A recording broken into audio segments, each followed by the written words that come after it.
Universal Pictures presents a world unlike any you have ever seen.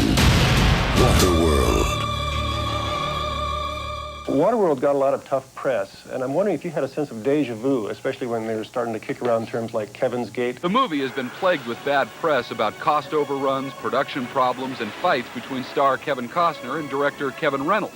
Were you bitter about that whole experience, or is that something you've just a learning experience for you that you filed away? About Waterworld. Yeah.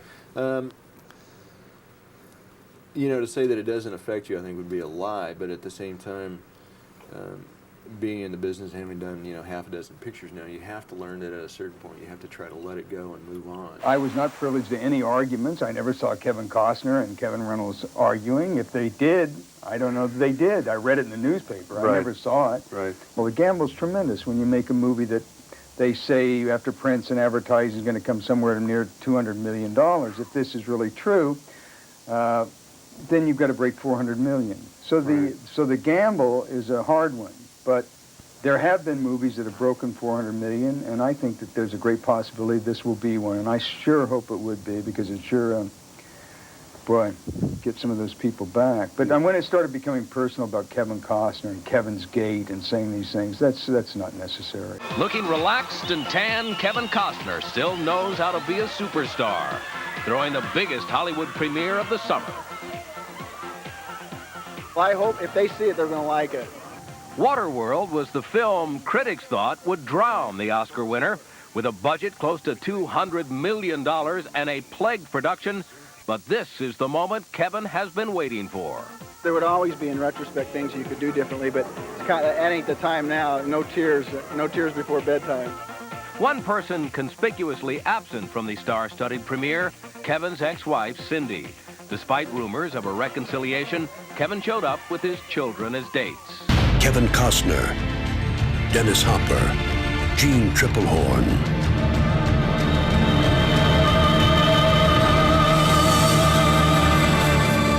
Waterworld. Hello? Is this thing on? I just swum in and boy, are my arms tired. The way they kept showing Costner on that boat and how it works, they should have called it the Millennium Dolphin. Costner was swinging around so much, they could have called him Errol Finn. Am I right? Woo. Oh man, is it hot in here or is it just me? I could use some water, but there's plenty of that around here, isn't there? John, you're bombing. I am? Yeah, I'm afraid you are. You're bombing.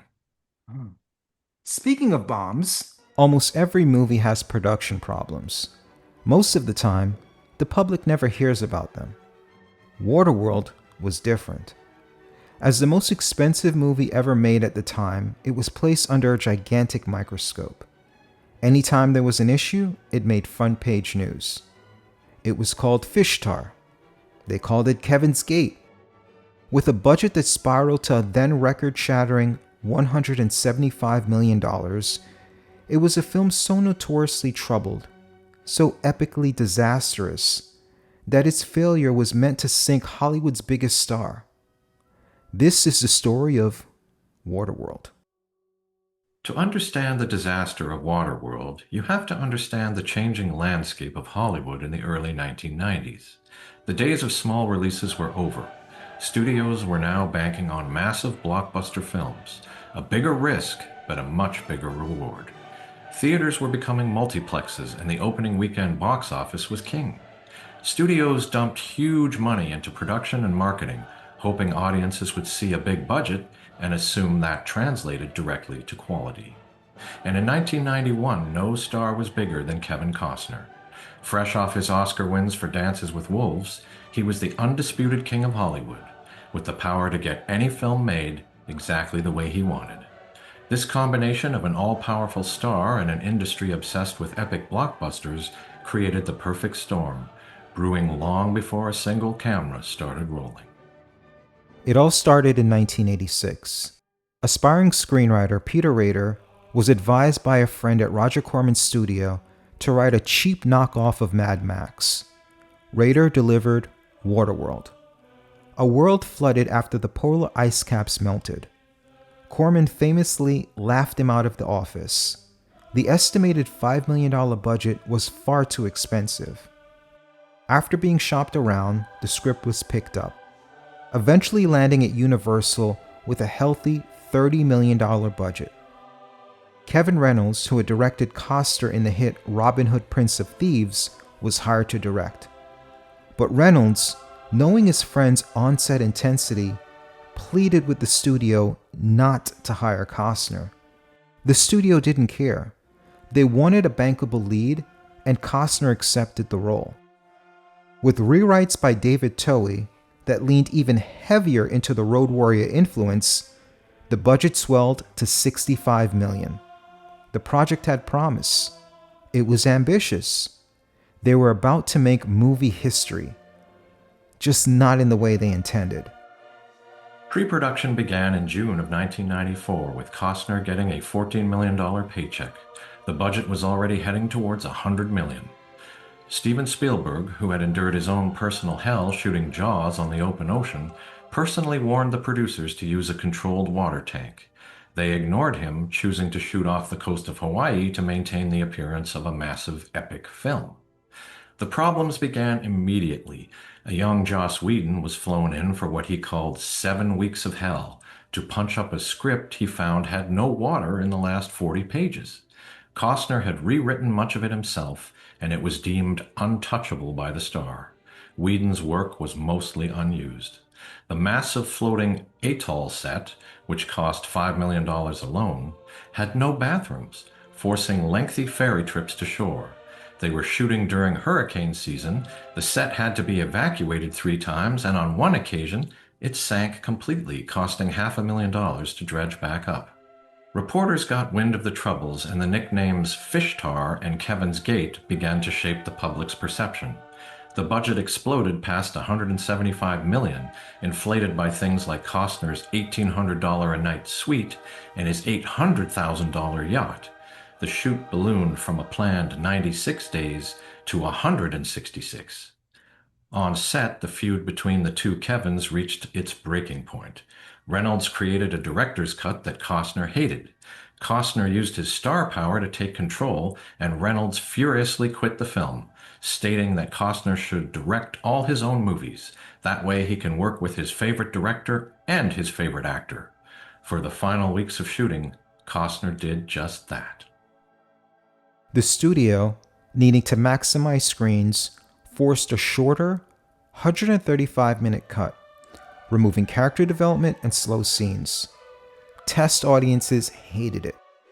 Released on July 28, 1995, Waterworld was not the cataclysmic bomb everyone predicted.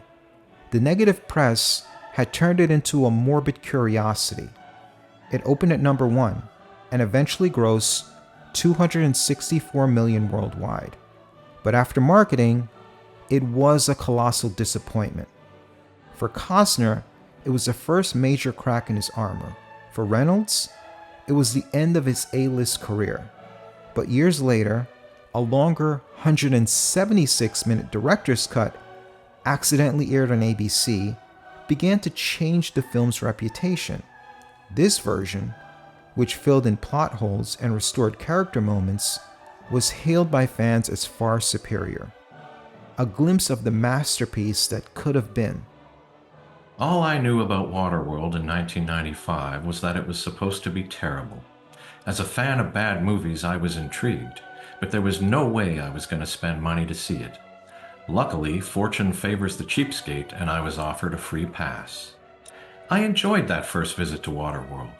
It reminded me of the post-apocalyptic movies I used to rent on VHS. Dennis Hopper was a classic B-movie villain, over-the-top and oddly likable. I enjoyed the crazy action and laughed at the references to the recent Exxon Valdez oil spill. Rewatching it for the first time in 30 years, I was somewhat less enthusiastic. It's twice as long as those 80s B-movies I used to love, but it barely has enough story to fill a half-hour TV show. Kevin Costner's character is an unlikable enigma with no real goal or purpose. He's also a mutant fish man who seems totally inept when faced with trouble. Why doesn't he just jump in the water? No one would be able to follow him. Why does he let himself get arrested and put in a cage? Roger Corman was right to pass on it, but if he had actually produced Waterworld, he would have slashed the budget and made a tight 75-minute film that I have no doubt would be more fun than this. Okay, so after all of that, after 3 long hours of the Ulysses cut, what's my final verdict? First off, you make the most expensive movie of all time, and the very first thing you show your audience is your hero drinking his own pee. Bold choice. And just so we're keeping score, this epic blockbuster also includes hints of incest, child murder, and pedophilia. I have to ask, why didn't this movie do better at the box office again? And from there, the questions just pile up. If everyone is surrounded by water, why is everyone so filthy? It looks like they all just finished a 12-hour shift in a coal mine. I get it. You're ripping off Mad Max. But there, the dirt made sense. Here, it's just lazy plagiarism. And our quote-unquote hero? My God. The Mariner is one of the most unlikable protagonists ever. He literally tries to pimp out the female lead and feed Enola to a sea monster. Then, with no build-up, no inciting incident, he flips a switch and becomes a selfless hero that risks his life to save them. It feels like you can see the studio notes in real time. Speaking of our hero, let's talk about Costner's performance. In this day and age of actors doing insane body transformation with the aid of HGH and steroids, I love that Costner looks like he could barely be bothered to do a single sit-up to play this unstoppable killing machine. But what's really odd is the contrast. Despite not doing a physical transformation, he is physically committed to this role. He does all of his own stunts. Yet, for all of the physical commitment, his line readings feel so lazy and cashed in.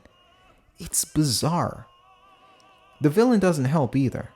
Dennis Hopper is clearly having a blast, but he's not a threat. He's a cartoon. Once Enola is kidnapped, it starts to feel like a kid's movie because not even she is scared of him. But the biggest issue, the thing that sinks this entire ship, is the complete lack of stakes and logic. They need to find dry land. Why? Give me a ticking clock. And after all the time the movie invests in painstakingly showing you how everything works, especially on that goddamn ship, the Mariner saves Enola in the end with a literal Looney Tunes bungee jump, grabbing her just in time for the bad guys to crash into each other. It makes no sense. No, this is not the worst movie ever made. It's not even a bad movie. It's a fascinating, deeply flawed, and bloated mess. The stunt work is incredible, even if it feels like you're watching a Universal stunt show. And yes, through home video and theme park rides, the film eventually turned a profit. There'd be another troubled, water-based production a few years later that would become the most profitable film of all time, but that's a story for another day. As for Waterworld, I cannot in good conscience call this a complete disaster piece. It's something far more frustrating. A squandered opportunity.